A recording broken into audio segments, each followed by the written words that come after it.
이제 우리 다 같이 일어나셔서 인내 성하심으로 종료주일 예배를 하나님 앞에 올려드리겠습니다.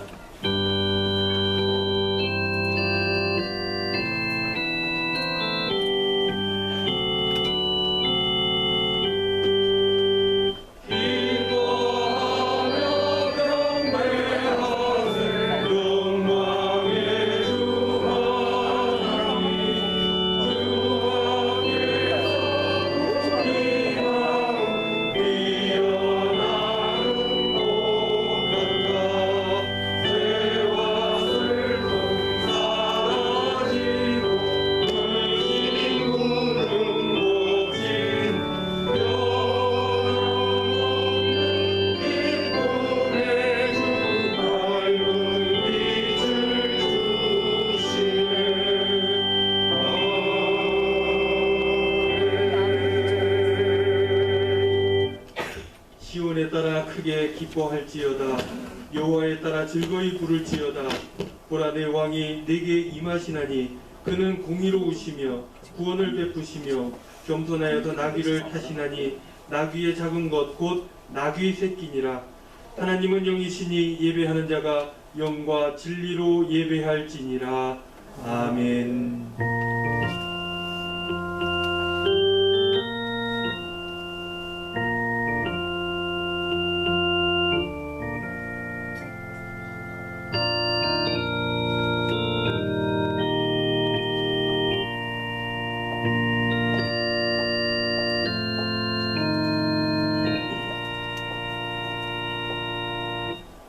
호산나, 만왕의 왕으로 예루살렘 성에 입성하신 주님, 종려나무 가지를 흔들며 주님을 맞이했던 이스라엘 백성들처럼 오늘 저희들도 마음의 문을 활짝 열고 주님을 영접하고자 합니다.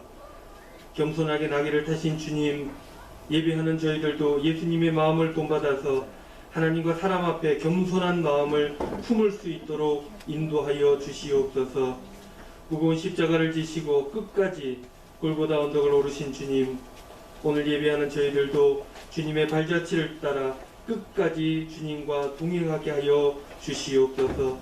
예수님의 이름으로 기원하오며 이 시간 저희의 죄와 허물을 회개하는 마음으로 하나님께 나아갑니다.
회개하는 자에게 주시는 하나님의 말씀이 여기 있습니다.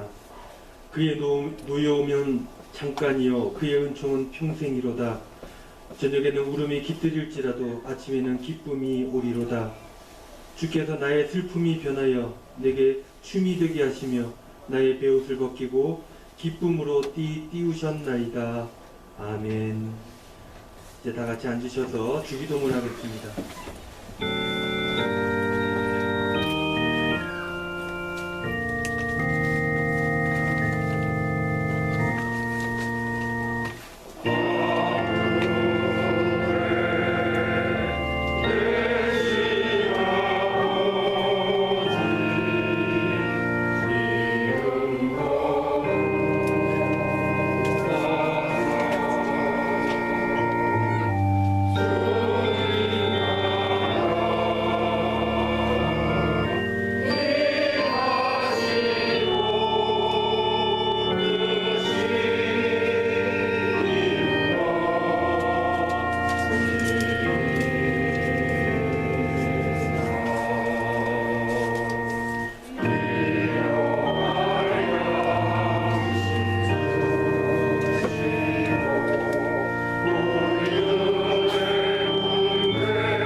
읽도록 하겠습니다.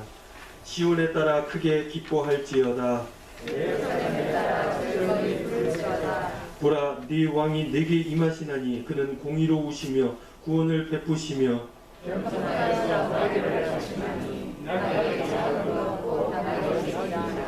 내가 에브라임의 병거와 예루살렘의 말을 끊겠고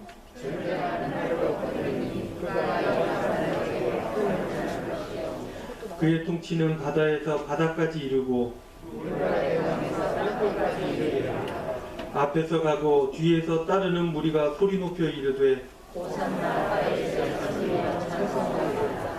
주의 이름으로 오시는 이여 가장 높은 곳에서 호산나 하더라. 아멘. 다같이 찬송가 140장 찬송 드리겠습니다. 찬송 후에 김희숙 권사님 기도하시겠습니다.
호산나 주님을 찬양합니다.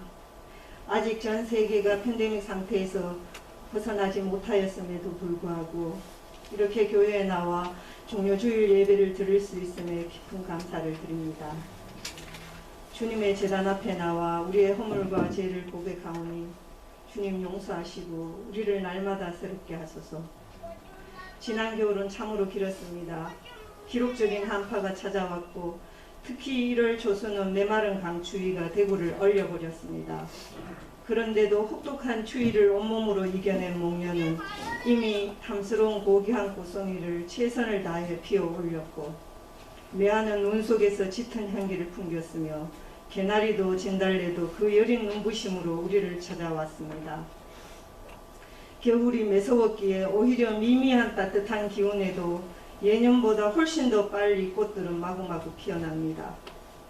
깨끗한 하늘 아래 아름답게 흔들리는 모습을 보는 것만으로도 절로 아름다운 주님의 세계를 참여하게 되고 가난하여도 더없이 행복해집니다. 우리에게 이러한 풍경을 사랑할 수 있는 눈을 주신 하나님을 찬양합니다. 그리고 그 속에서 당신을 언제든지 찾을 수 있는 은혜를 허락하셨으니 이 또한 감사합니다.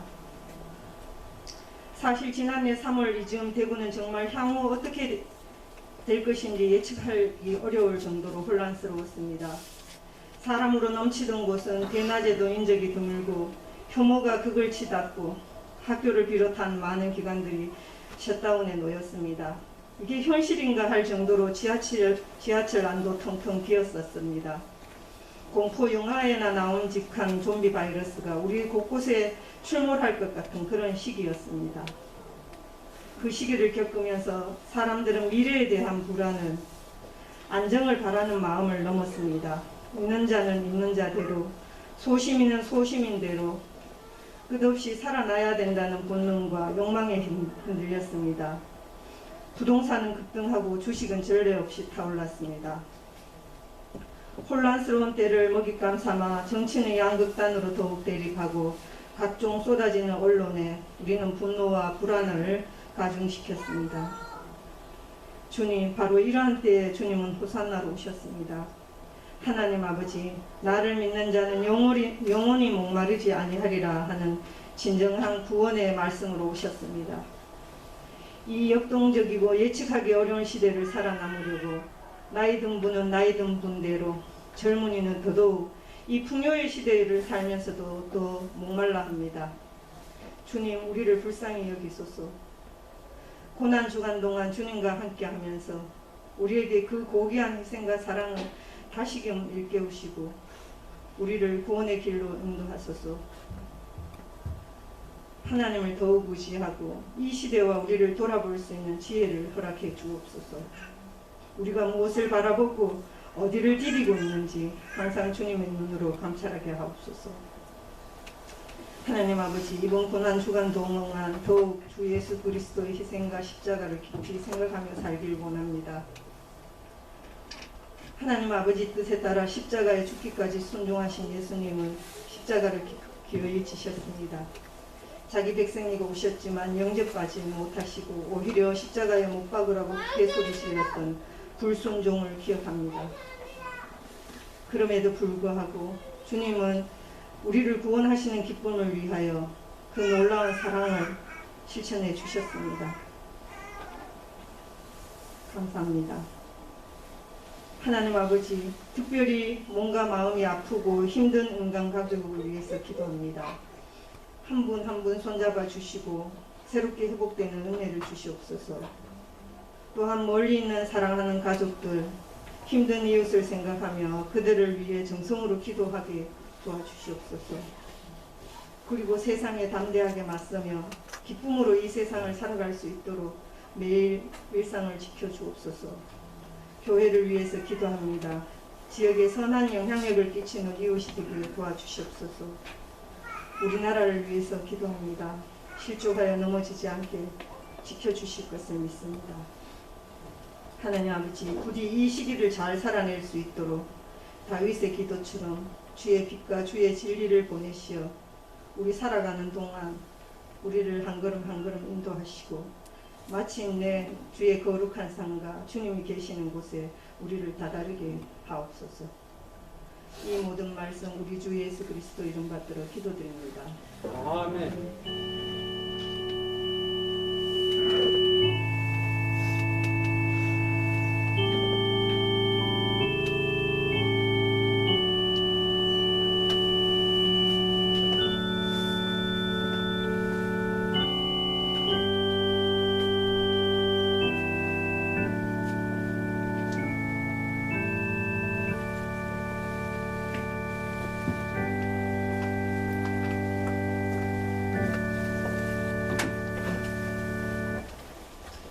교회 소식 전해드리겠습니다. 우리 소식 나누기 전에 앞뒤 좌우에 있는 분들 서로 인사하겠습니다. 반갑습니다.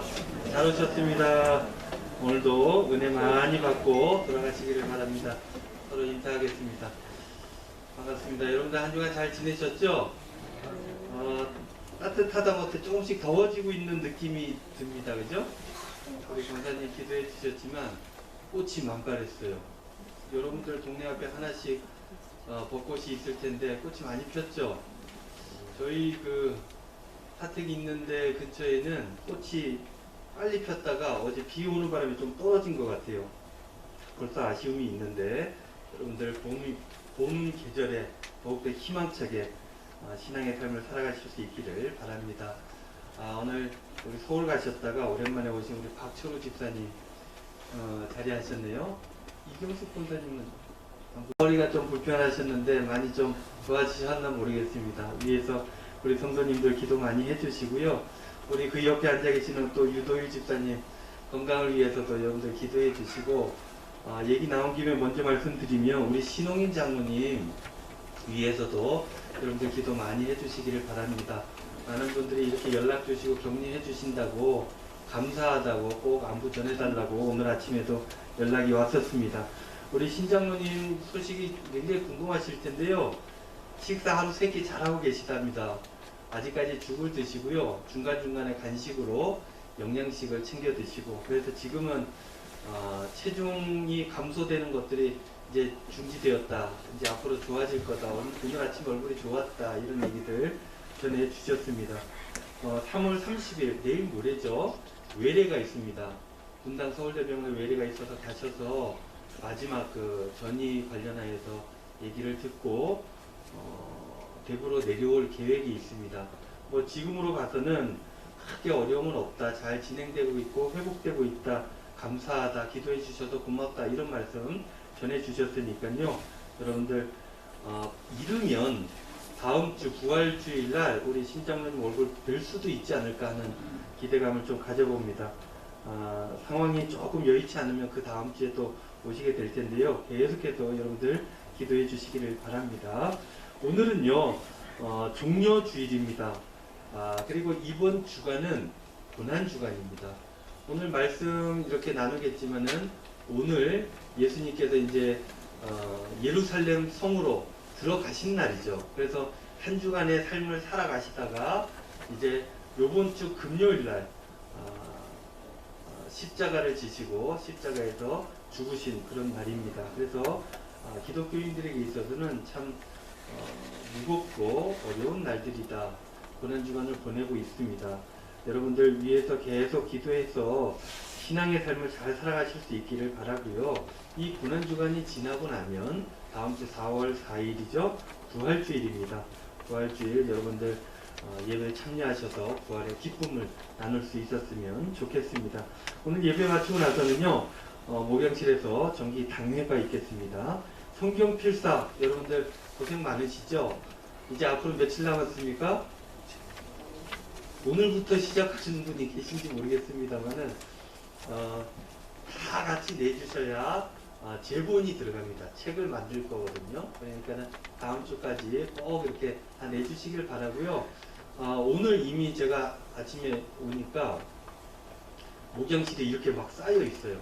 숙제했습니다. 그럼 갖고 왔는데 한 3분의 1 정도 벌써 내셨습니다. 수고들 많이 하셨고요. 그 정성에 제가 감동이 되었는데 다음 주에 쭉 다 받아가지고 아름다운 성경책을 하나 만들 수 있었으면 좋겠습니다. 애써주시고요. 목사 안수식 광고입니다. 4월 6일입니다. 다음 주 주일 지나서 화요일 날 목사 안수식이 있는데요. 노예의 목사 안수식이 있는데 우리 은광교회가 처음으로 목사를 배출하는 그런 기회가 됩니다. 그것도 한 명이 아니라 2분을 그렇게 배출하게 되었습니다. 굉장히 의미 있는 날이다 하는 생각들이 드니까 여러분들 기도해 주시고 또 격려도 해 주시고 그렇게 해주셨으면 좋겠습니다. 그리고 특별 찬송 광고입니다. 다음 주는 부활절이라 특별 찬송 신청하신 분들 이렇게 하게 됐는데요. 오늘까지 신청을 좀 마감해 주시고 마감된 내용에 대해서는 우리 박우혁 장로님, 음악부장님께서는 목양실로 알려주시면 주보에 내도록 하겠습니다. 교회 미화 광고인데요. 오늘은 달서구, 다음 주는 중구, 서구에서 해주시겠습니다. 해당 주의 담당자께서는 주일 예배 후에 뒷정리를 좀 잘해주시면 좋겠다 싶습니다. 이렇게 이제 바쁘게 막 나가시다 보니까 막 이렇게 쓰레기를 저 바깥에 막 싸놓고 가시는 경우가 있는데 우리 미화 담당자분들께서는 가실 때 뒷정리 하시고 쓰레기도 싹 정리해서 치워주시면 감사하겠습니다. 미화 사역은 우리 시설 관리부에서 잘 관리를 해주시고 운영해 주시면 좋겠습니다. 다른 미얀마 광고 기도를 우리가 쭉 하고 있는데요. 갈수록 더 많이 어려워지고 있어요. 그래서 여러분들 계속해서 기도해 주시고, 우리 주보에 이렇게 함께 드릴 기도 이렇게 나와 있지 않습니까? 매일매일 우리 묵상하고 기도하실 때 이 주보를 참조하셔서 기도해 주시면 고맙겠습니다. 이제 우리 다 같이 일어나셔서 찬송가 50장 1절 찬송하시면서 봉헌하시겠습니다.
은혜로우신 아버지 하나님, 고맙습니다. 이 아름다운 날씨를, 이 계절을 우리에게 허락하여 주시고, 그럼에도 불구하고 오늘 거룩한 성일을 맞이하여 주님 전으로 나올 수 있도록 인도하시니 감사를 드립니다. 오늘도 예배드리며 하나님의 은혜 가운데 충만해지는 귀한 역사 있도록 인도하여 주시옵소서. 예배 가운데 귀한 예물을 마음을 담아 하나님께 올려드립니다. 이 예물들 주님께서 온전히 받아주시고, 또한 이 예물들이 귀하고 아름답게 쓰임받을 수 있도록 주님께서 축복하여 주시옵소서. 지역사회를 위해서, 그리고 선교지를 위해서, 주의 몸된 교회를 위해서 아름답게 쓰여지게 하여 주시고, 이 헌물을 통하여서 교회가 부흥하며 성장하며 발전할 수 있도록, 세상이 아름다워질 수 있도록 주님께서 역사하여 주시옵소서. 예물 가운데 귀한 기도의 제목이 있는 것 우리 주님 아십니다. 기도하는 그 기도의 제목들, 사랑하는 성도님들의 그 마음을 주님 아시오니 들어주시고 응답하시고, 사랑하는 내 딸아, 사랑하는 내 아들아, 내가 너의 기도의 제목들을 잘 안다 말씀하여 주심에 주님을 의지케 하여 주시고, 주님 함께하여 주심에 마음의 시원함을 가지고 신명나게 인생을 살아가는 주의 종들 다 될 수 있도록 축복하여 주시옵소서. 부족한 종에 간절히 구하옵기는 우리 사랑하는 성도님들의 삶을 위해서 기도합니다. 주의 하나님 아버지, 힘들고 어려운 삶의 자리에서 주님의 도우심을 바라는 주의 백성들이 있습니다. 기억하여 주시고 주님께서 함께하여 주시고 능력을 더하여 주시옵소서.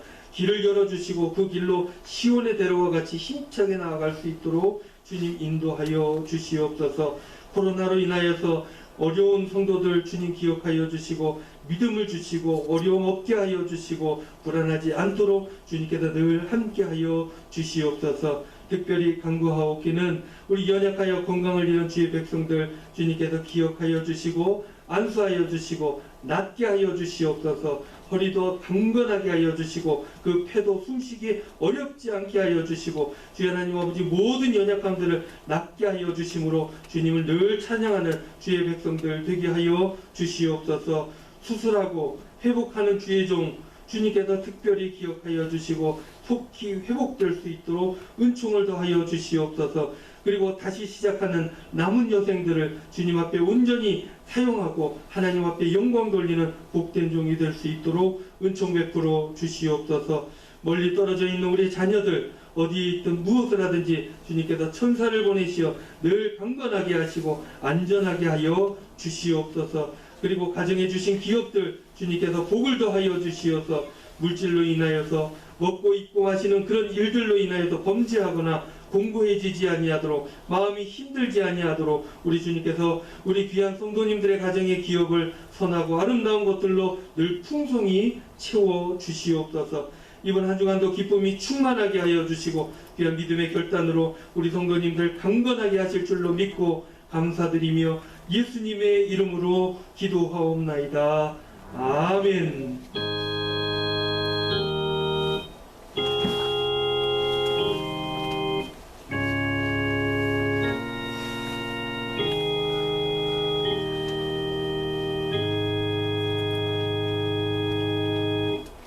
자리에 앉으시겠습니다. 예배 가운데 주시는 하나님 말씀은 신약성경 마태복음 21장 12절로 17절 말씀입니다. 마태복음 21장 12절로 17절까지 한 절씩 저와 여러분들 교독합니다. 예수께서 성전에 들어가사 성전 안에 매매하는 모든 사람들을 내쫓으시며 돈 바꾸는 사람들의 상과 비둘기 파는 사람들의 의자를 둘러 엎으시고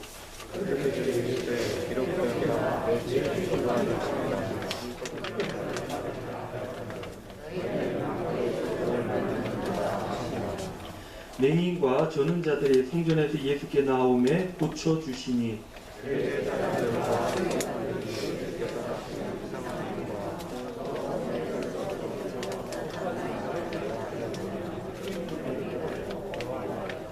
예수께 말하되 그들이 하는 말을 듣느냐? 예수께서 이르시되 그렇다.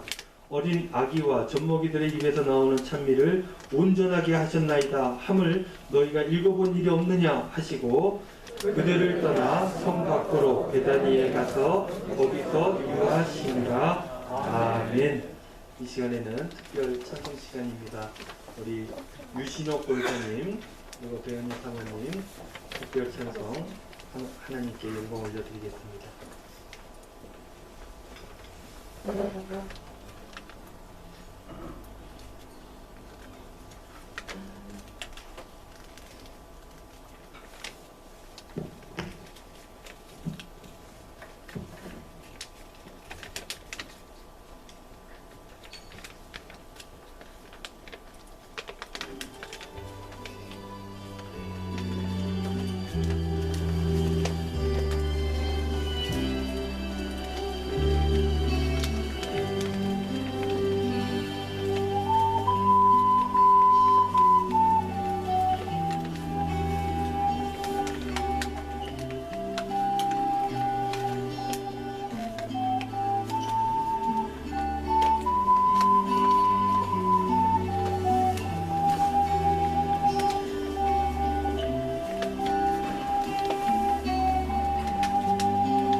찬양 감사합니다.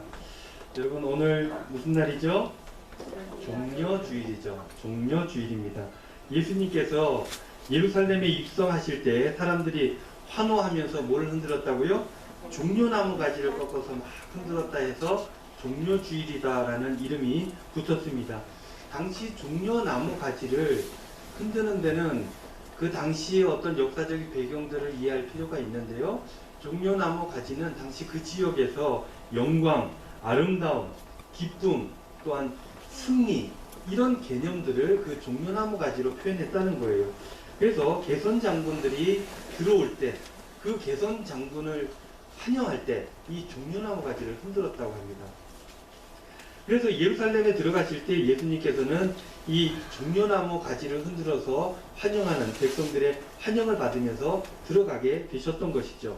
그런데요, 여러분들 성경을 그 거룩한 눈으로만 보니까 그렇지 않아 보일 수 있는데 이 장면은 굉장히 우스꽝스럽고 재미있는 장면이었습니다. 개선 장군들은요, 종려나무 가지를 흔드는 백성들 앞에 높이 말을 타고 들어갔죠. 그리고 권위와 힘과 능력 이런 것들을 보여주면서 들어갔던 것이에요. 근데 예수님께서 뭘 타고 가십니까? 나귀를 타요. 나귀를 타는 것도 웃긴데 그 나귀도 그냥 나귀가 아니라 어린 나귀, 새끼 나귀를 탔다는 거예요. 이 나귀가 예수님을 등에 업고 가는데 얼마나 띠뚱띠뚱 우스꽝스러웠겠습니까? 그 우스꽝스러운 장면들은 개선 장군이 큰 말을 타고 들어갈 때와 비교되기 때문에 굉장히 웃기고 재미있는 해학적인 그런 장면이 아니었나 싶습니다. 예수님께서는 아마 그런 모습들을 보여주시고 싶었을 겁니다. 무력으로 이 세상을 조용하게 평화롭게 만드는 그러한 일들을 내가 하러 온 것이 아니다. 그래서 그것과 대조적으로 어린 나귀를 타면서 뒤뚱대면서 들어갔던 것입니다. 정말 우스꽝스러운 장면이었으나 사람들은 예루살렘으로 들어오시는 예수님을 보면서 자신을 구원해줄 귀인으로 여겼다는 거예요. 그래서 그 사람들이 종려나무 가지를 흔들면서 예수님을 열렬히 환영했다라는 것입니다. 그러면서 사람들이 외쳤죠. 호산나 다윗의 자손이여 찬송하리로다. 주님의 이름으로 오시는 이여 가장 높은 곳에서 호산나라고 외쳤던 것입니다. 여러분 호산나라는 뜻이 무엇입니까? 구원해 주십시오. 우리를 구원해 주세요. 그런 이야기인 것이죠. 호산나 다윗의 자손이요. 이 다윗의 자손이라는 말이 계속 들어가는 것은 구약 성경 이제 이번 주에 우리가 사순절 묵상 계속 하지 않습니까? 이번 주에는 이제 이사야서 말씀을 가지고 할 텐데 구약 이사야서로부터 이렇게 메시아 사상이 나타나게 돼요.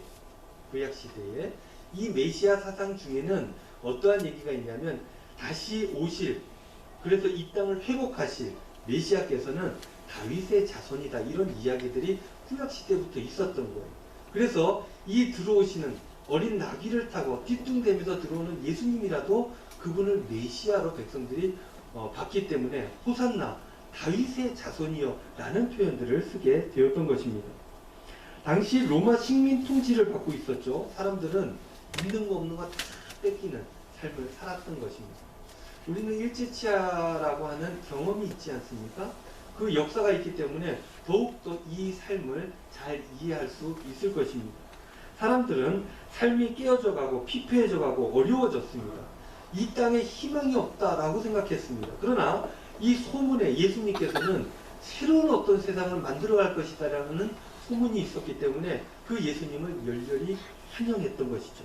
그 힘든 삶에서 우리를 구원해달라, 그렇게 지금 노래하며 외치고 있는 것입니다. 가신 것이 어디입니까? 이제 오늘 본문 말씀으로 들어가게 됩니다. 지금까지 얘기했던 것은 오늘 본문 21장 앞부분에 있는 얘기고, 이제 오늘 본문 12절 이후에 있는 이야기죠. 예수님께서 처음으로 가신 곳이 바로 예루살렘 성전이었습니다. 예루살렘 성전은 예루살렘의 가장 상징적인 그런 장소였던 것이죠.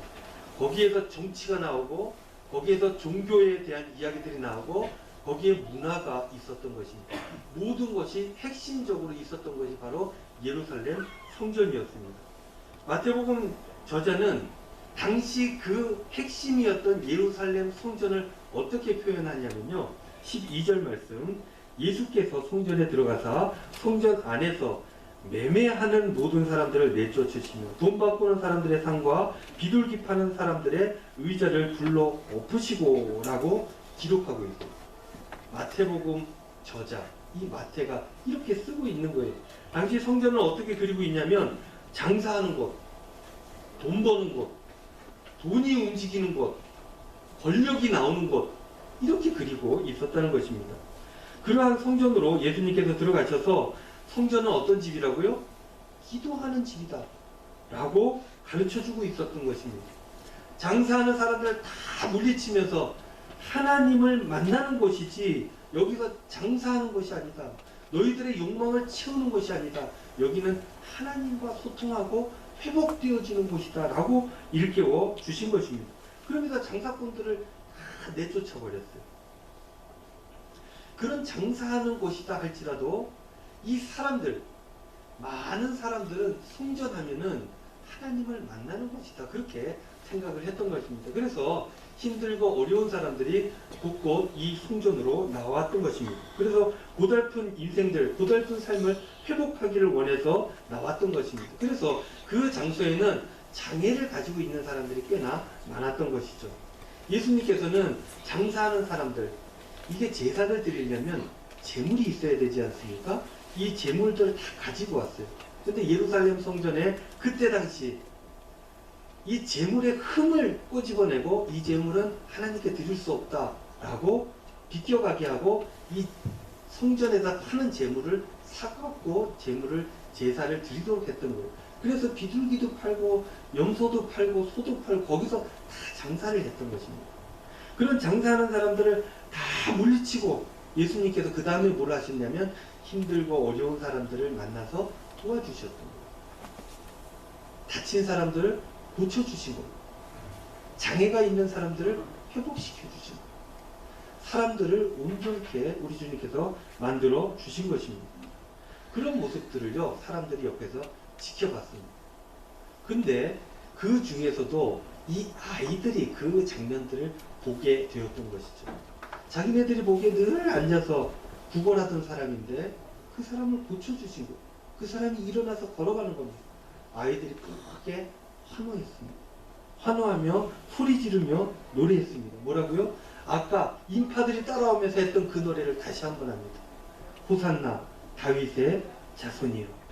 이렇게 크게 노래를 했던 것이죠. 그런데요, 이런 장면들을 보면서 굉장히 불편했던 사람이 있었던 거죠.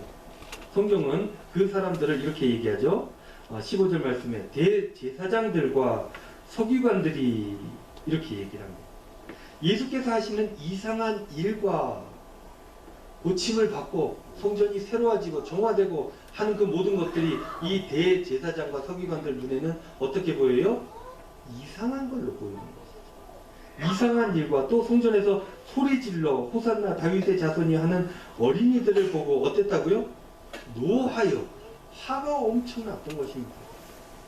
대제사장들과 서기관들 화가 난 이유는 두 가지죠. 예수님의 이상한 그 행복, 이상한 일들, 그들에게 정상적인 거는 재물을 팔아서 돈을 만들고 그 돈을 통해서 권력을 쥐고 그 권력을 가지고 예루살렘을 그리고 이스라엘을 통치하는 것이 그들의 정상적인 삶이었어요. 그러나 그것이 지금 깨지고 있는 것입니다. 이윤이 남아야 되는 일들이 없어지고 있는 거예요. 그러니까 그렇게 권력을 자신들이 가지는 것이 정상적인데 그 권력이 깨어져 가는 것들을 보면서 이상한 일들에 대한 화가 났던 것입니다.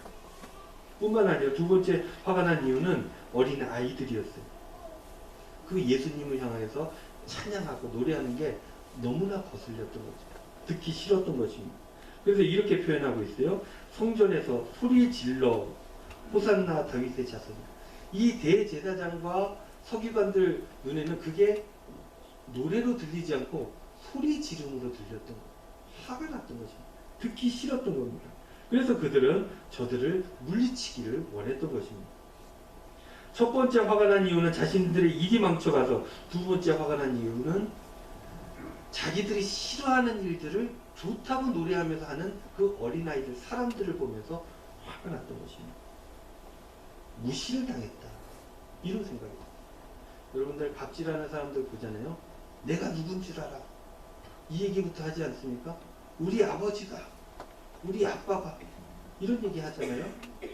무시당할 때 엄청 화를 냅니다. 권력자들은 무시당해본 적이 없거든요. 그런데 예수님을 통해서 아이들에게까지도 무시당하는 상황이 벌어진 거예요. 그러니 이 대제사장, 서기관들, 당시 최고의 권력을 가지고 있었던 사람들이 화가 났던 것입니다. 그래서 어떻게 해요? 예수님에게 시비를 걸기 시작하죠. 그게 16절 말씀에 나와 있습니다. 대제사장과 서기관은 예수님의 행보에 노래하는 아이들의 노래가 못내 거슬려서 예수님께 얘기를 하는데요. 뭐라고 얘기를 합니까? 아이들이 뭐라고 노래하는지 들었느냐?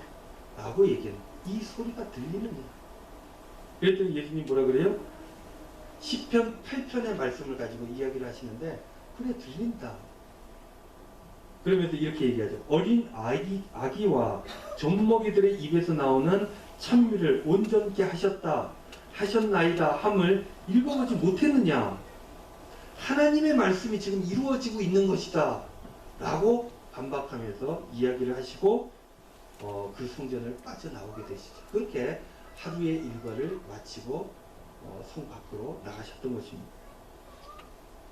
이 종료주일날, 종료주일에 있었던 이 일들을 묵상하면서 우리는 그런 것들을 보게 되죠. 예수님 주위에 있었던 세 부류의 사람들을 보게 되는 것입니다. 이 예수님 주위에 있는 세 부류의 사람이 오늘 본문 말씀을 통해 나타나는데 나는 어디에 속해 있는지 한번 살펴보면 말씀의 은혜가 되지 않을까 싶습니다. 첫 번째 등장하는 부류의 사람이 누굽니까? 종교 및 정치 지도자들이었어요. 대제사장, 서기관 이런 사람들. 그리고 두 번째 예수님 주위에 있었던 사람이 누굽니까? 오늘 본문에는 강조가 되어 있지 않지만 21장 처음에 보면은 예수님의 제자들이 나오게 되죠. 그래서 대제사장과 서기관과 같은 권력자들이 나오고 예수님을 따랐던 예수님의 제자들이 나오게 됩니다. 마지막으로 어떤 부류입니까? 예수님을 따르는 무리, 성전에서 예수님을 노래했던 어린 아이들. 예루살렘에 살고 있음에도 예수님은 오늘 처음 본 거죠. 처음 보고 예수님께 노래했던 사람들의 무리가 오늘 본문 말씀의 세 부류로 이렇게 나타나게 되는 것입니다. 먼저 종교 지도자들, 정치 지도자들 한번 살펴보겠습니다. 이 대제사장들 어떤 사람이에요? 제사 드리는 걸 관장하는 사람들 아닙니까? 이들은 구약시대부터 하나님과 사람들 사이에 중재자 역할을 해온 사람입니다. 그래서 제사를 도와주면서 이 사람들의 죄를 하나님 앞에 씻음받게 해 도와주는 사람입니다.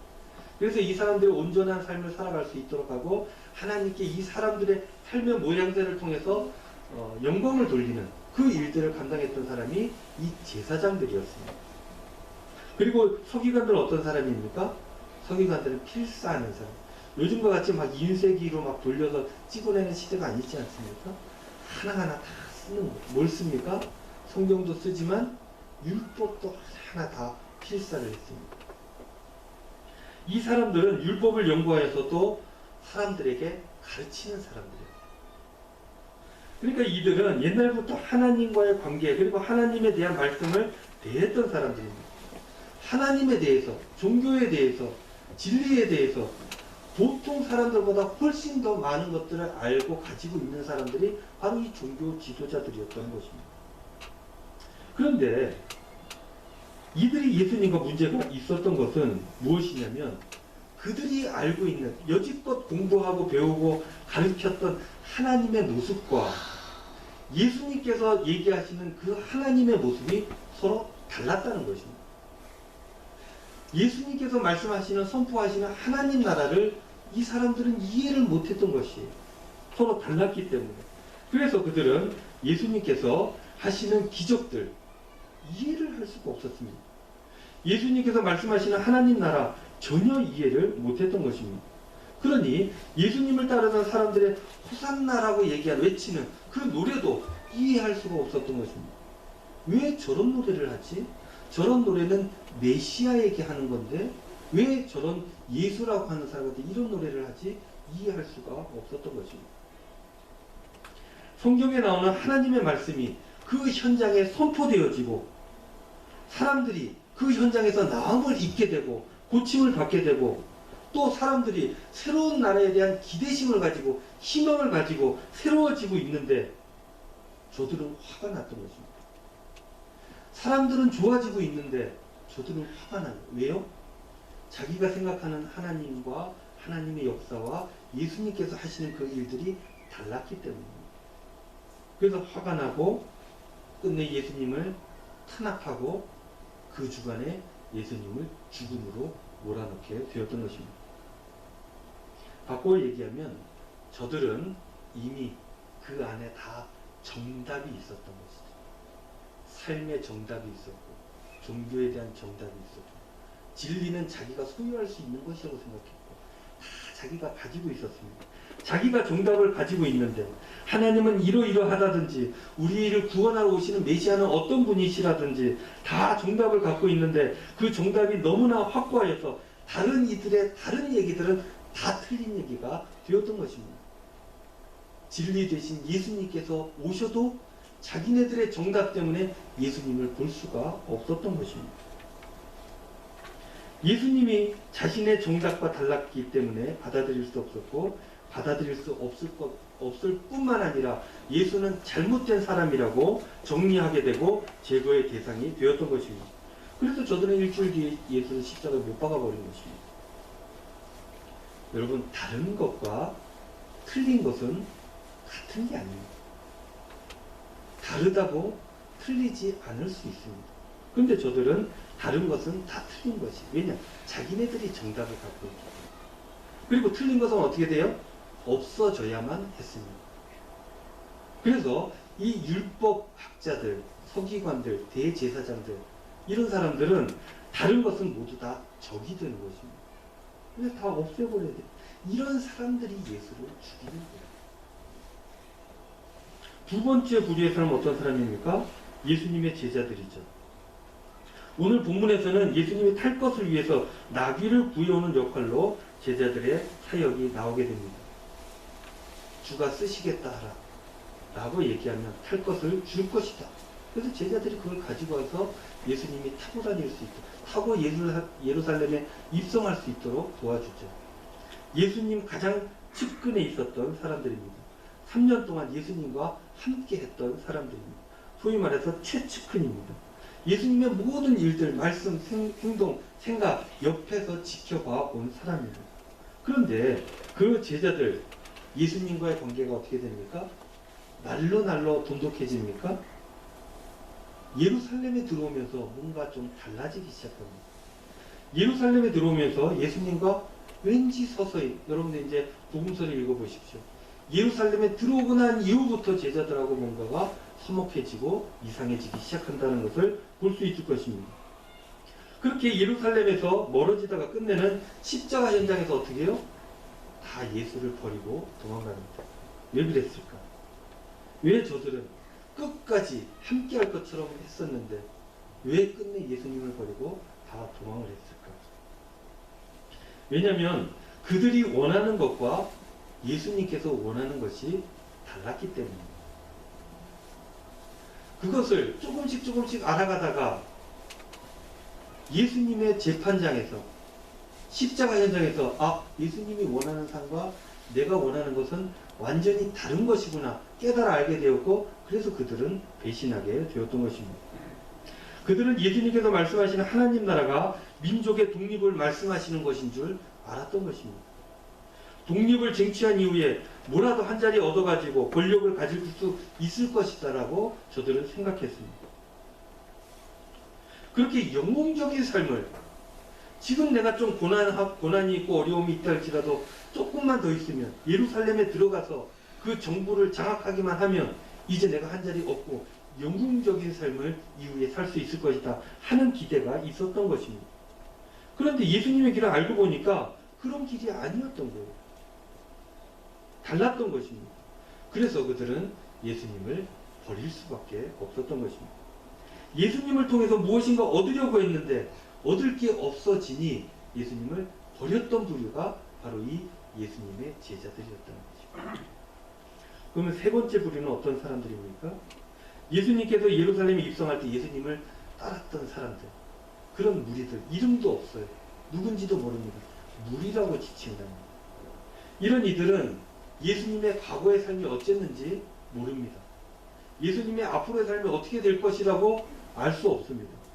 그런 사람들, 현재의 예수님의 모습만 볼 뿐이었습니다. 지금 눈앞에 있는 모습만으로 어린 나귀를 타고 예루살렘으로 입성하시는 그런 모습만 보면서 단순하게 메시아라고 확신했고 호산나라고 외쳤던 것입니다. 그런데요, 여러분들, 아이러니하게도 예수님을 잘 아는 사람들이 예수님과 끝까지 갈 것 같지만 예수님을 잘 모르는 사람들이 오히려 예수님을 더 잘 표현했다라고 마태복음 저자는 설명하고 있습니다. 성전까지 따라간 어린 아이들, 성전 종화 사건들을 보면서, 그리고 아픈 이들이 낫고 회복되어지는 것들을 보면서 야단법석을 치며 노래를 했지 않습니까? 그런데 예수님께서는 이들을 어떻게 평가합니까? 이들의 찬양은 완벽하다 라고 이야기를 했던 겁니다. 아무것도 모르는 아이들인데 그냥 눈앞에 나타나는 예수님의 역사하심을 보고 환호하고 노래하는 것, 그것을 보면서 완벽하다 라고 이야기를 했던 것입니다. 그들은 의식이 없었습니다. 신학이 없었습니다. 경험도 없는 순수하고 본능적인 그런 반응을 보일 뿐이었습니다. 그러한 반응이 오히려 예수님은 자신을 누구보다도 더 정확히 본 것이다 라고 율법학자들에게 얘기를 하고 있는 것입니다. 여러분들, 이게 무슨 의미이겠습니까? 우리는 지금까지 세 가지 부류의 사람을 살펴보았습니다. 여러분들은 어디에 속해 있는 것 같습니까? 여러분들의 삶은, 지금까지의 삶은 어느 부류에 있었던 것 같습니까? 여러분들은 믿음과 교회 생활에 대한 확고한 정답들을 가지고 살아가십니까? 또한 삶의 자리에서 확고한 답들, 이런 것들을 가지고 살아갑니까? 일할 때는 이래야 되고 저래야 할 때는 저래야 되고 정답들이 다 있습니까? 그리고 그것들로 사람들에게 나의 기준을 알려주면서 이럴 땐 이렇게 하는 거야, 저럴 땐 저렇게 해야지 라고 이야기를 해줍니까? 그렇게 사람들에게 강요하십니까? 아니면 예수님의 제자들처럼 주님께 원하는 것들이 확고하십니까? 예수님, 이것은 이렇게 해주셔야죠. 이렇게 해주셔야 되는 것 아닙니까? 하나님, 이 정도는 저에게 주셔야 되는 것 아닙니까? 그래야 하나님께 영광이 되는 것 아닙니까? 그렇게 예수님께서 원하시는 것보다 내가 원하는 것이 더 중요한 그런 삶을 살아가고 있지는 않습니까? 아니면 예수님을 잘 모르지만 오늘 내게 일어나는 이 생명의 역사들을 보면서 감사하면서 노래하면서 감격하면서 그렇게 살아가고 있습니다.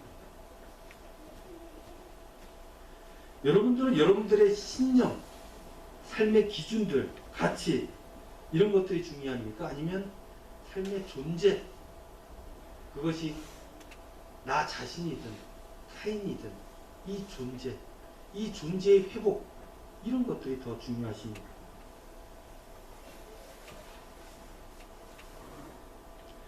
다른 이들의 존재와 힘든 세상에서의 은혜로 회복되어지는 이런 일들, 하나님의 구원 역사, 이런 것들이 더 중요하십니다. 많은 사람들이 신앙생활을 오래 하다 보면 정답들을 가지기 마련이죠. 세상을 오래 살다 보면 하나의 기준이 생기기 마련입니다. 근데 그것이 다 옳은가? 진리는 혹시 그것을 뛰어넘지는 않아요. 예수님께서 우리의 사고와 머리와 그리고 머리의 생각과 그 가운데 갇혀 계시는가? 아니면 그것들을 훨씬 뛰어넘는 생명 살림의 역사를 펼치시는가? 신앙을 갖는다는 것, 이것은 많은 경험을 토대로 더 많은 지식을 쌓아가는 것은 아니구나 하는 생각 말입니다. 오히려 그런 지식으로 형성된 자신의 신념, 이런 것들을 오히려 비워내고 버리는 것이 주님 앞에 나아가는 방법이 아니겠는가. 그래서 본연의 순수함을 가지는 것, 어린 아이들의 찬미처럼 회복되어지는 일들을 보며 감격하며 노래하며 기뻐하는 그런 삶이 오히려 더 신앙적인 삶이 아니겠는가 하는 생각들을 하게 되었던 것입니다. 그래서 마태복음 저자는 이 장면에서 확고한 무엇인가를 가지고 있는 사람들, 확고한 답을, 확고한 자리를 차지하고 있는 이 대제사장 서기관들과 있는 그대로 보며 기뻐할 수 있는 어린아이들을 대칭시키고 있지 않는가 하는 생각들을 하게 되는 것입니다. 대제사장들과 제자들, 많은 경험과 지식을 가지고 설명하려고 그리고 해석하려 하지만 그들은 그들의 판단의 주인이 되어서 예수님을 못 보는 결과를 낳게 되었던 것입니다. 그러나 아이들은 달랐지 않습니까? 예수님을 있는 그대로 그냥 받아들이는 거예요. 예수님으로 인한 새로운 세계 형성에 노래하며 기뻐하며 살아가는 것입니다. 환호했던 것입니다. 사랑하는 우리 은광교회 성도 여러분, 이런 어린 아이와 같은 삶이 우리 모두의 삶이 되시기를 주님의 이름으로 축원드립니다. 내 생각, 내 고집, 내 판단, 내 기준, 내 신념 이런 것들이 아니라 우리 주님의 생명살림의 역사, 구원 역사, 그 사랑, 그 은혜 그런 것들로 살아갔으면 좋겠습니다. 돌아보십시오. 여러분들을 살려주시는 그 생명의 역사들이 오늘도 내일도 있을 것입니다. 그것들을 보지 못하고 지금까지 내가 쌓아왔던 그것들로만 세상을 판단하고 설명하고 이해하고 그렇게 해서는 하나님 나라에 들어갈 수 없다라는 이야기를 하는 것 아니겠습니까? 복종으로 새로운 세계를 만들어 가신 우리 주님의 역사가 이번 한 주간에 시작되어집니다. 여러분들 이번 한 주간 보내시면서 예수님을 따라 하나님 나라를 새롭게 일구어 가시고 하나님과 함께 하나님 나라의 역사 가운데 행복한 삶을 다시 한번 열어가시는 저와 여러분들 귀한 사순절 고난주간 다 되시기를 주님의 이름으로 축원드립니다. 기도하겠습니다. 은혜로우신 아버지 하나님 감사합니다. 오늘도 귀한 말씀 주셨습니다. 내가 가진 것들로 판단하는 것이 아니라 우리 주님의 역사하심을 통하여서 세상을 다시 한번 바라보고 내 삶의 은혜를 깨우칠 수 있도록 주님 인도하여 주시옵소서. 그래서 고난주간 더 없는 은혜가 우리의 삶의 자리에 임할 수 있도록 축복하여 주시옵소서. 감사드리며 예수님의 이름으로 기도하옵나이다. 아멘. 이제 우리 다 같이 일어나셔서 찬송가 570장 찬송하겠습니다.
예수 그리스도의 은혜와 하나님 아버지의 우리 성도님들 향하신 극진하신 사랑하심과 성령님의 감화, 감동, 위로, 교통, 축복하심이 어린 아이들처럼 있는 그대로 받아들이며 구원 역사에 감사로 참여하며 행복하게 살기를 소원하며 다짐하는 우리 사랑하는 성도님들 머리 위에 한 주간의 삶의 자리 위에 이제로부터 영원토록 함께 하시기를 간절히 축원하옵나이다. 아멘.